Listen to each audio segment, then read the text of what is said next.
Right everyone, welcome back to the channel. We are the Golf Supply. If you're new, considering subscribing, doing all the good stuff. If you're not new, then you'll know that this probably isn't the video that I wanted to be making after the event that I just had. I spoke about it in quite a few videos recently, and I've been really excited to attend and compete more than anything. I love competitive golf. I get a real buzz out of it. I like seeing where my game stacks up against other elite amateur or professional golfers. That is why we do the level series. But due to sort of having a golf channel and stuff like that, I very, very rarely get to actually enter competition golf. So when Aldeburgh Golf Club got in contact with me and offered me to come and play in their Seaton Robson trophy, which is a really prestigious, if you like, might not be the right word for it, but it's a really good elite amateur golf tournament where all of the best golfers across all of our local home counties, so Essex, Suffolk, Norfolk, Hertfordshire, Cambridgeshire, all come together. There is a field of 64 players, so the best 64 players of all of the golf clubs within sort of a commutable radius, all come together and play in a 36-hole tournament to find who the best player is, to find out who the winner is. And what a venue to hold it at Aldeburgh as well. So they got in contact with me after we'd done our sub 70 video there. If you haven't seen that and you'd like to see the full 18 videos, 18 holes at Aldeburgh, then you can check out the video that's going to be popping up. I don't know what side it is that's going to be popping up there. That is me playing all 18 at Aldeburgh. But it is a very, very difficult top 100 golf course, Heathland style golf course. And in the summer, it is firm and fast. Now, Aldeburgh's biggest defence, I would say, is it is 6,900 yards-ish off of the championship tees that we were playing off, the blue tees. But it is only a par 68. So if you ever think to how long your golf club is, it's usually around a par 72. Aldeburgh has no par 5s. So it is all extremely long par 4s and extremely long par 3s. The greens are quick, the fairways are tight and narrow. They'd grown all of the gorse and the fescue up high. So it was going to be a real hard test. There was going to be no crazy numbers that was going to win this tournament. And although my game, if I'm being honest with you, hasn't been the best at the moment, I'm definitely going through a bit of a lull. I had my new irons in my bag, and I was really feeling quietly confident going into this tournament that I could make a good account of myself. Probably not win it with the way that I'm playing at the moment, but try and put myself into contention, just sort of hang in there. Obviously that wasn't to be. So 3 or 4 days before I played this tournament, I actually pulled one of the muscles in my back, or sort of tore one of the muscles in my back. Only a slight tear in my rhomboid, which is kind of the muscle that runs behind your shoulder blade. Mine's in my right. So that happened 4 days before the event. So I tried to sort of just rest up, not do anything crazy, hoping that by the time that I got to the event, definitely naively, that by the time that I got to the event, I'd be able to sort of stumble through the 36 holes, because I wanted to make 2 really good videos for you as well. A different look at me as a golfer, where I don't have to focus on, not in a bad way, like talking to you guys or making a production of it, or I can just lock in, play my tournament golf, play my golf, and just sort of see where I stack in a field of very, very good golfers. So I was really looking forward to doing that. But like I said, unfortunately, as you'll see in this video, I only actually managed to get through 9 holes before withdrawing from the tournament. But as always, I like to show you everything. It's not my finest 9 holes. It's certainly not my worst. I get a few unfortunate breaks in there, but this is my 9 holes at Aldeburgh, which should have been the 36, but unfortunately I had to withdraw. So starting on the first hole, it's a 420-yard par 4 opening hole. It is straight down. We were going out in 2 balls in this tournament. So the starter's just giving me the nod that I'm okay to go there. Straight down, 420 yards. I zap a bunker on the left-hand side of the fairway, you can see there. That is at 300 yards, so I know I can just full swing my 3 iron, and I'm never going to reach that bunker. So first tee, always a little bit nervous, but I strike it relatively well. If anything, a little bit out the toe, if I'm being completely honest with you, and you can just see it coming down there to the left of the bunker. So it goes out there at about 255-ish. Leaving myself 170 yards into the pin. Relatively good lie. Don't quite make the heavy stuff on the left. My thought process here is just chase an 8 iron back there, knowing it's going to land a little bit short because it was into off the right, but land short and bounce up and feed off to that pin.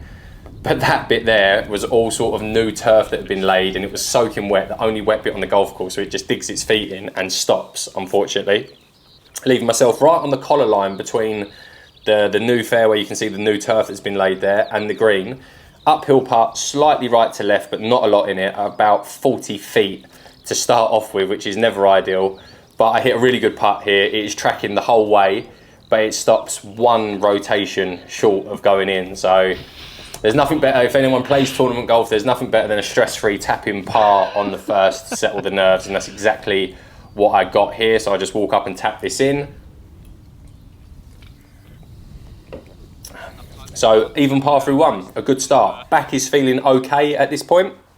Onto the second hole, 425 yard par 4, I believe.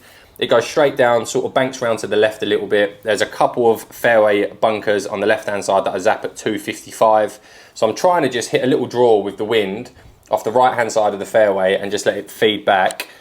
But I just come over the top of it slightly. The strike was good, and just yank it left. And somehow, I don't know how, you can see the ball bouncing there, I actually missed the trap and end up the other side of it, just to the left here. But this lie was awful. So pretty much exact same number on the last. I think I had 172 into this.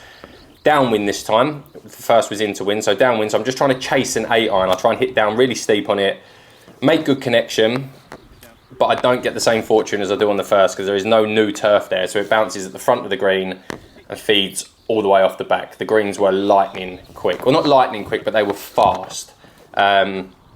So left myself off the side of the green, and the green cambers off either side, but then it has these little ridges that come up. So you've got like a little gully around the green. And I roll off the gully, but finish on the upslope of the sort of ramp behind it, if you like. So decided to pull 60 degree. Hindsight, I probably should have went for, no, I went for 54 degree. Hindsight, I should have went for 60, because on the downslope, I'm trying to pitch this about 5 yards on, and it just comes out mega low with a 54, just makes it onto the green, and only rolls out to about 9 foot. So I've got that to save my par. Wasn't a good shot, bad club choice. This putt, breaking not heavily, probably about 2.5 balls outside the right, downhill. So I just tap this, but put a really nice stroke on it, and it breaks back and goes in the right side, sneaks in the side door. So level par through 2, and that is 2 of the harder par 4s on the front 9 navigated. Now third hole, 440 yard par 4 off of these back tees. I zapped the players in front of me, they were at 300 yards. So again, you're going to see me hit 3-iron a lot around this course, because you cannot miss. If you miss, you're in real trouble. So 3-iron, absolutely button this one. Probably the best strike with this club all day. Rode the wind nicely. Obviously this one is playing back into wind, the opposite to the second.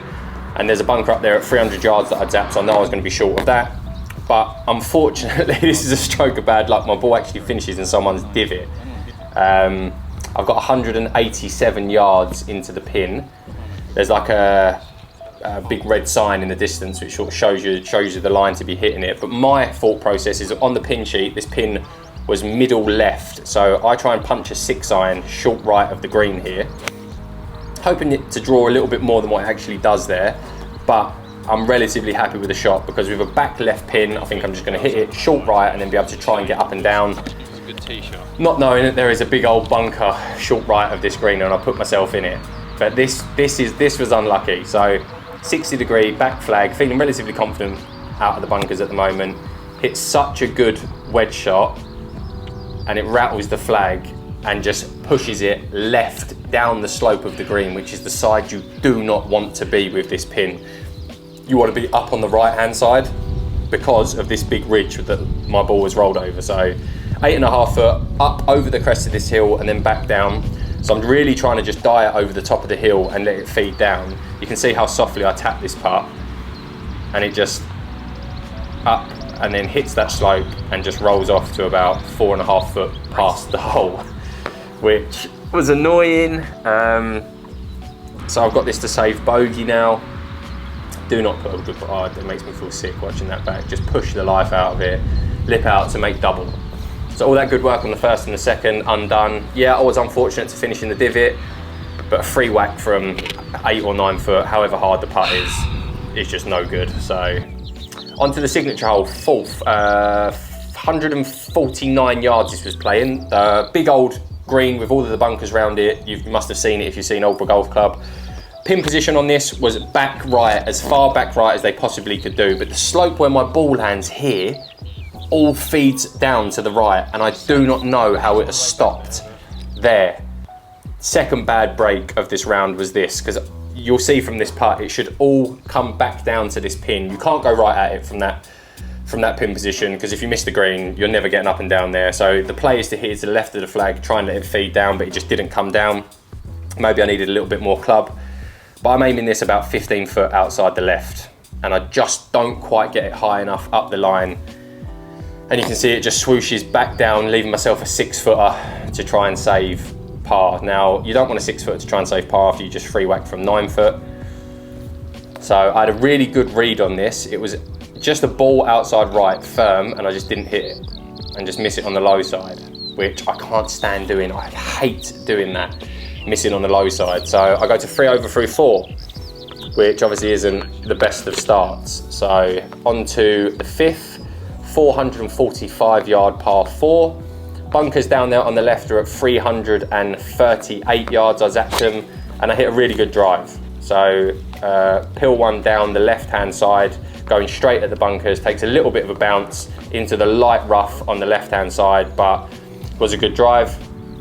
127 yards left into this flag, 50 degree.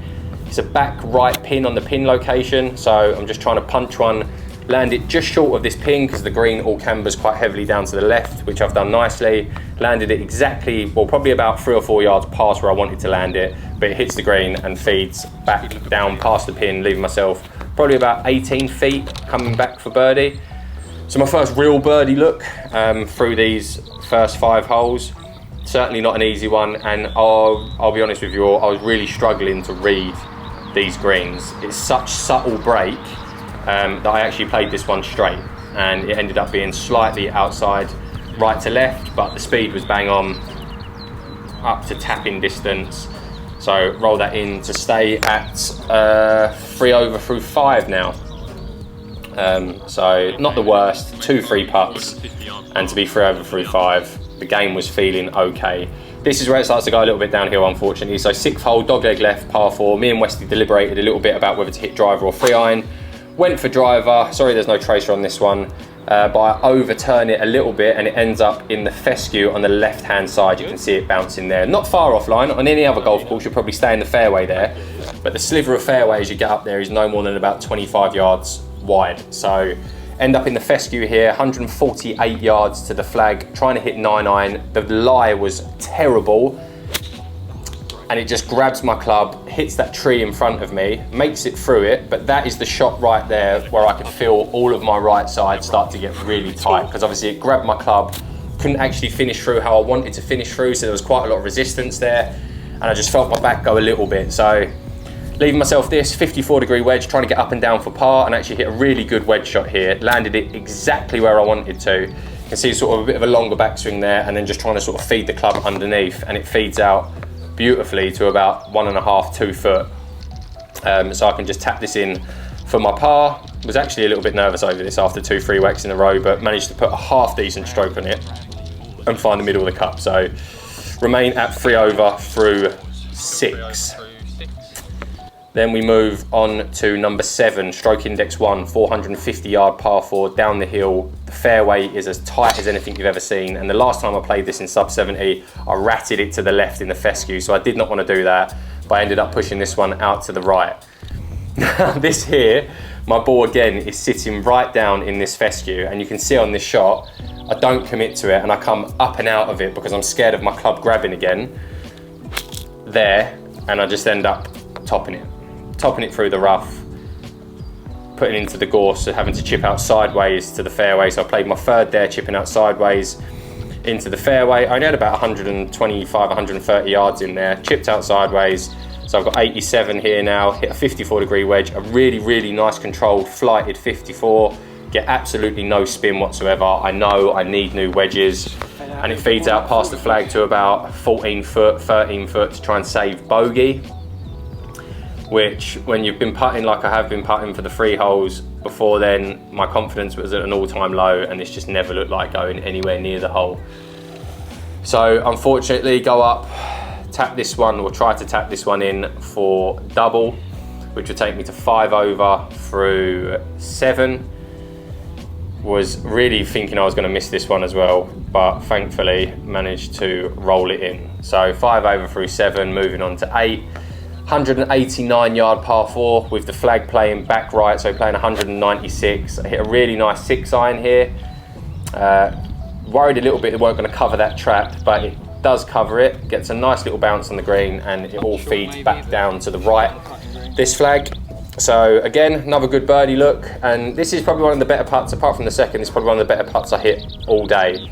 Definitely hit my line, but speed just kept it from creeping in that left side. And you can see this, like the slope has just run that 5 foot, 4.5 foot past the flag. So I've got this to save par, and I just push it. So tap that in for my bogey, go to 5 over through 8. Moving on to the 9th, and at this point I kind of know that I'm not going to be able to finish 36 holes. I probably could have struggled through the 18, but with every shot my side started to get tighter and tighter and tighter, but I actually ripped that 3 iron straight down the middle, leaving myself 94 yards, 54 degree wedge in hand. Turn this one over a little bit more than what I wanted to. Westy zooms in, you can't see it. It covers that bunker on the left and bounces and just feeds off the left of the green. A really poor wedge shot to here, so chip this back on. And this, if this doesn't epitomise golf, if this does not sum up golf for you, hit my 54 to like, what is that, 7 foot, something like that. I've already said to West, I'm done, I've had enough. There's no point us playing the other 27 holes. I'm not going to be able to finish them, and if I do finish them, I'm going to rip my back to shreds, so we're going to have to withdraw. But I just stand up there nonchalantly with my 54 degree wedge and hole it.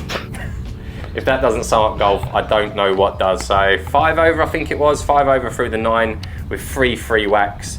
So the game was actually in a half decent space. I was striking the ball relatively well. I was chipping it quite well. The putter was dead cold, but we could have found probably a little bit of rhythm with that as we went through the round. So really disappointed. I think the winning scores were actually like a 4 over and a 6 or 7 over. So like 11 over, it shows you how hard. There was +4 golfers, +5 golfers. Everyone was pretty much scratch or better, and the winning score was +10 or +9 through the 36 holes. So it was playing really, really difficult.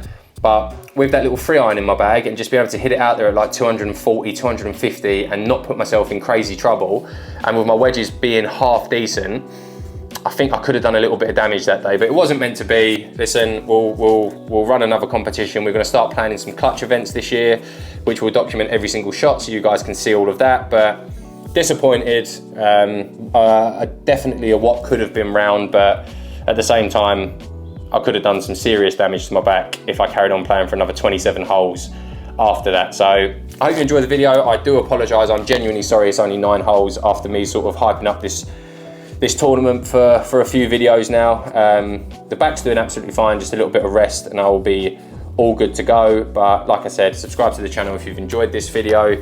Like this video as well, share it with your friends. That was my 9 holes at Aldeburgh. Congratulations to the winner. I don't know who it was, but well played. Aldeburgh, again, thank you for having me. The course was playing extremely difficult, but extremely pure. And guys, I'll see you in the next one. Thanks for tuning in. Adios.